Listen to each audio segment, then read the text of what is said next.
So hi everyone, I am Vandana and you are watching Genius Hub Academy. हमने अपनी HPGK की series में lakes of Himachal Pradesh start किया था। आज हम उस लेक्स के लास्ट पार्ट में पहुंच चुके हैं और आज हम रिमेनिंग डिस्ट्रिक्ट की लेक्स को कवर करेंगे, जिसमें सबसे पहले हम सिरमौर की लेक्स को कवर करेंगे। देर तो सिरमौर से स्टार्ट करके हम बिलासपुर और शिमला की लेक को भी कवर करेंगे और जो भी उनसे फैक्ट बनते हैं उन सभी को डिस्कस करेंगे। और अगेन अगर स्टोरी उनसे बनती है तो मैं स्टोरी भी उसकी आपके साथ शेयर करूंगी। तो ऐसे ही इंटरेस्टिंग वीडियोस देखने के लिए सब्सक्राइब करें जीनियस हब एकेडमी को और कमेंट और लाइक करना ना भूलें। तो स्टार्ट करते हैं अपने आज के लेक्चर को। सबसे पहले सिरमौर से। सिरमौर में मेन जो लेक्स आती हैं, तो मेन लेक्स आती हैं हमारी, एक तो सभी को पता है रेणुका लेक है जो पर्यटन साइट भी है। इसके अलावा सुकेती लेक, साकेती लेक के नाम से भी इसको जाना जाता है, और परशुराम ताल। रेणुका और सुकेती इंपॉर्टेंट लेक्स हैं, परशुराम ताल इतने याद नहीं है, लेकिन हाँ उसका नाम आपको याद होना चाहिए। सबसे पहले स्टार्ट करते हैं रेणुका लेक से। तो रेणुका लेक जो है हमारी, ये 45 किलोमीटर लॉन्ग है और नाहन से जो है वो 45 किलोमीटर जो है वो 45 किलोमीटर अवे है फ्रॉम नाहन से।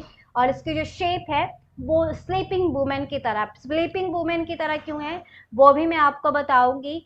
Next, it was found when mother Renuka was sacrificed by her son Parshuram in obedience to his father.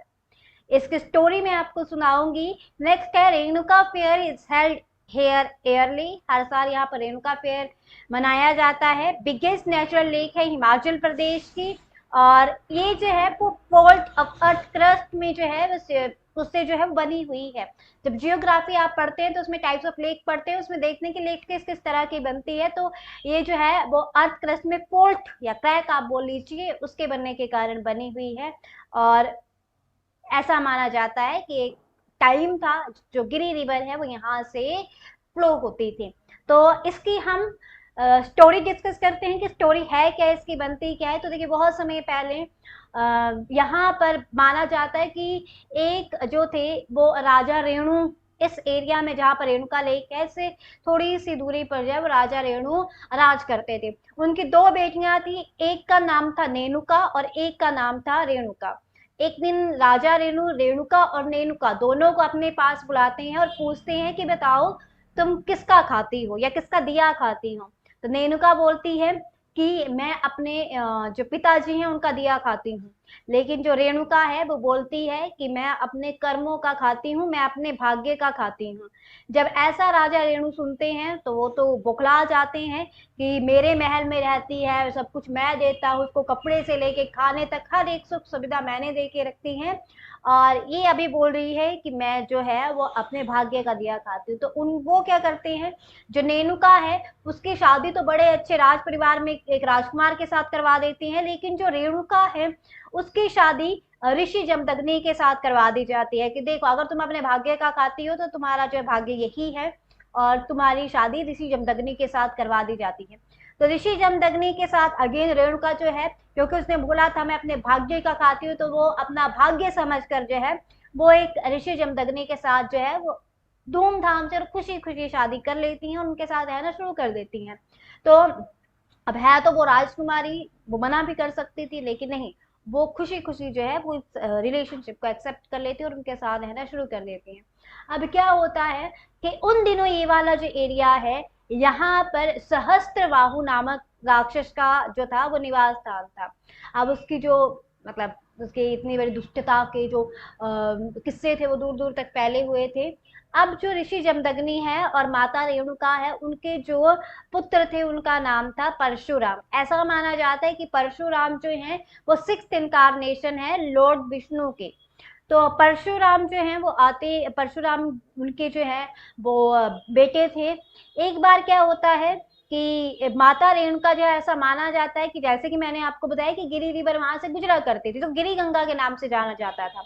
तो गिरी गंगा के नाम से जाना जाता, तो माता रेणुका की रूटीन थी कि वो सुबह सुबह जाके पूजा के लिए और अपने घर के लिए गिरी गंगा से ही पानी भर के लाती थी। तो गिरी गंगा से जब पानी भर के लाती थी, सहस्त्रबाहु नाम का जो राक्षस था, वो क्या करता है, एक बार रेणुका माता के पास आता है और बोलता है कि मैंने जो है वो ऋषि जमदग्नि के बारे में बहुत कुछ सुन के रखा है और मैं चाहता हूँ कि मैं तुम्हारे घर पर भोज के लिए पधारूं। तो माता रेणुका जी जो है वो एक्सेप्ट कर लेती हैं और घर आके ऋषि जमदग्नि जी से सारी बात बता देती हैं कि ऐसे ऐसे बात है।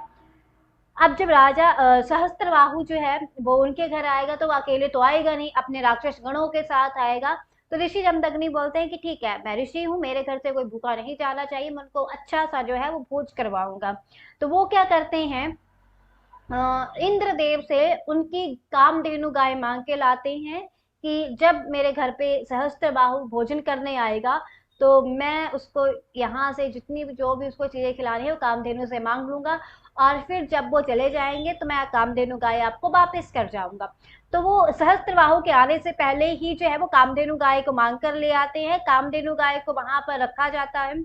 अब जिस दिन उनको भोज पे बुलाया जाता है, सहस्त्रबाहु अपने गणों के साथ आते हैं और वहां पर भोज करते हैं। तो उसने तो यही सोच के रखा था कि ऋषि जमदग्नि इतना ज्यादा भोज कहाँ से जुटा लेंगे, पर अपने गणों के साथ जब वो आते तो उनको बहुत अच्छे अच्छे पकवान परोसे जाते हैं और उनको भरपेट खाना खिलाया जाता है। अब सहस्त्रबाहु हैरान हो जाता है कि इतना ज्यादा, मतलब इतने ज्यादा पकवान और इतना ज्यादा मतलब आओ भगत कैसे, कि इसने इतना ज्यादा पैसा कहाँ से आया, इसके बाद उसने इतना सारा खाना हमारे लिए बनाया है। तो क्या होता है कि सहस्त्रबाहु पता लगाने के लिए थोड़ा आगे जाता है तो उसको कामधेनु गाय दिखती है।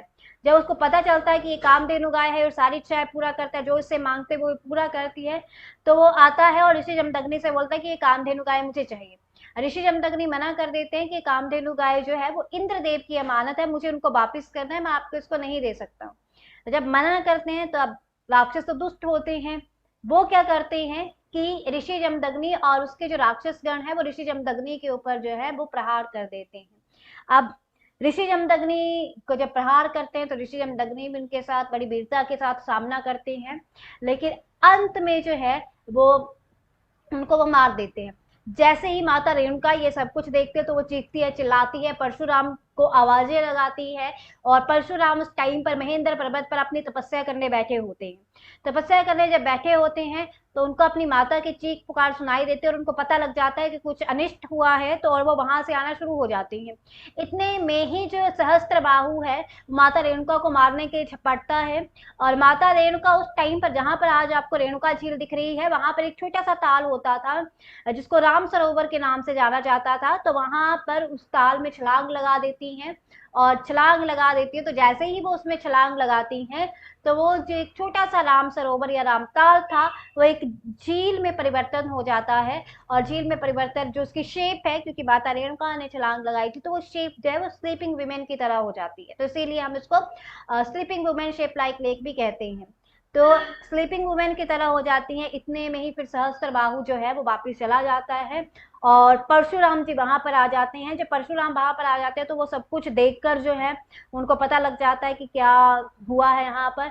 तो अपनी माता को बार बार पुकारते हैं और जब माता को बार बार पुकारते हैं तो माता उनकी पुकार सुनकर जो है वो झील से प्रकट होती हैं और उनको सारी स्टोरी बता देती है और उनसे बोलती है कि तुम्हें जो है वो बदला लेना है।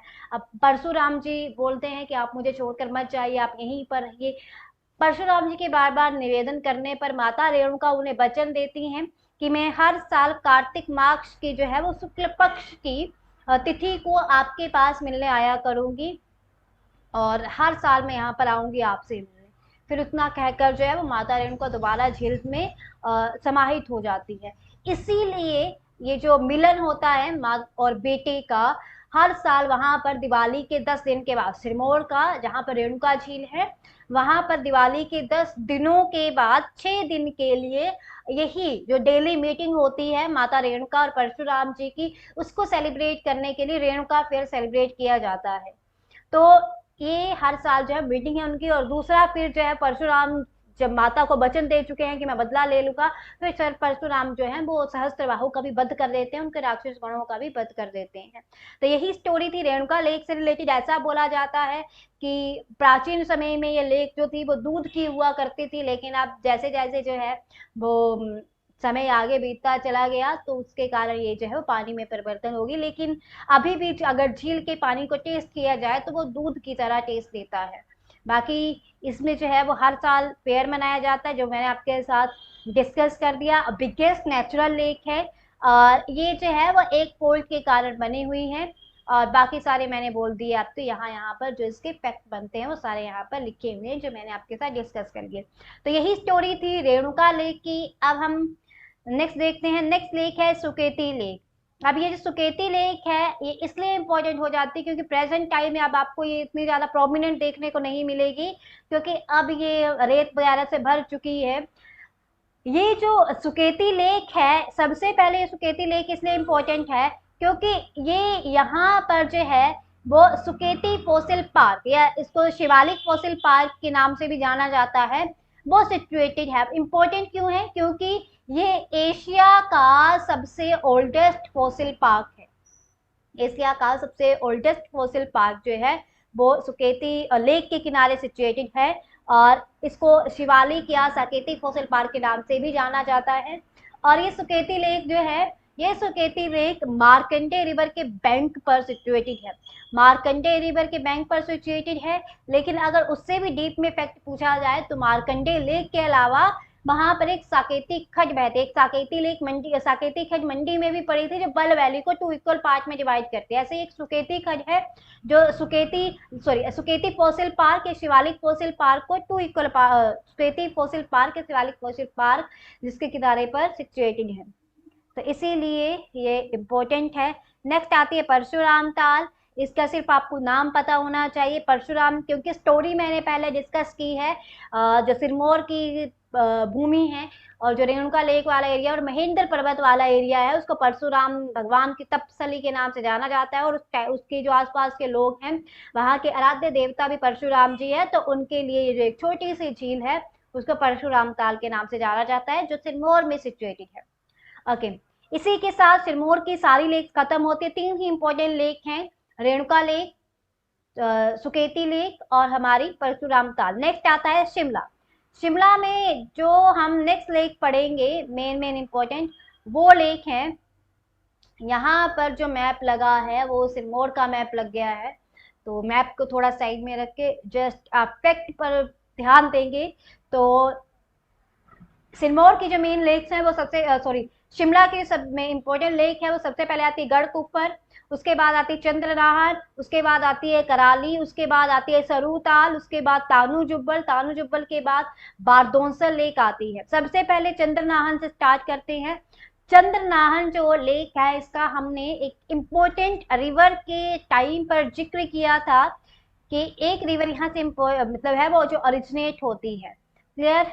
तो यहाँ सबसे पहले तो चांसल पीक है रोहड़ू वाले एरिया में, वहां पर सिचुएटेड है ये। इसका जो एल्टीट्यूड है या इसकी जो हाइट है above the mean sea level वो है 4260 मीटर, जो फीट में 13,980 फीट है। और क्योंकि पीक पर सिचुएटेड है तो ये टाइम ज्यादातर टाइम जो है वो स्नो से कवर रहती है। तो मैंने स्टार्टिंग में सबसे पहले ही बोला कि यहाँ पर एक इम्पोर्टेंट रिवर ओरिजिनेट होती है, वो पब्बर रिवर है। आप सब लोग कमेंट में बताएंगे कि पब्बर रिवर किसकी ट्राइब्यूटरी है। क्लियर? तो पब्बर रिवर यहाँ से ओरिजिनेट होती है। हाइट है इसकी 4260 मीटर, फीट में पूछा जाए तो 13,980 फीट जो है वो इसकी हाइट है। एरिया पूछा जाए तो रोहड़ू शिमला का जो एरिया है वहां पर सिचुएटेड है चांसल पीक पे। नेक्स्ट आती है तानू जुब्बल लेक। तानू जुब्बल लेक शिमला में नारकंडा के पास सिचुएटेड है। इसकी हाइट 2300 मीटर है और ये लेक फेमस है नाग देवता टेम्पल के लिए, और जो नागों की पूजा करते हैं उनके लिए ये काफी होली लेक भी हो जाती है। यहाँ पर एक लेक जो है यहाँ पर हर साल एक फेयर सेलिब्रेट किया जाता है जो नाग देवता की याद में होता है, और यहाँ पर जो है वो कलरफुल अटायर में अपनी वेशभूषा में लोग आते हैं और इस फेयर को अटेंड करते हैं। नेक्स्ट आती है कराली लेक। कराली लेक को जो है वो हिमाचल प्रदेश की मोस्ट डर्टी लेक भी बोला जाता है, डर्टी वाटर लेक के नाम से भी जाना जाता है। और इसकी जो साइज है वो अन्नाडेल ग्राउंड जो शिमला में सिचुएटेड है उसकी साइज जो है उसके बराबर इसको माना जाता है, और डर्टी वाटर लेक जो है वो माना जाता है।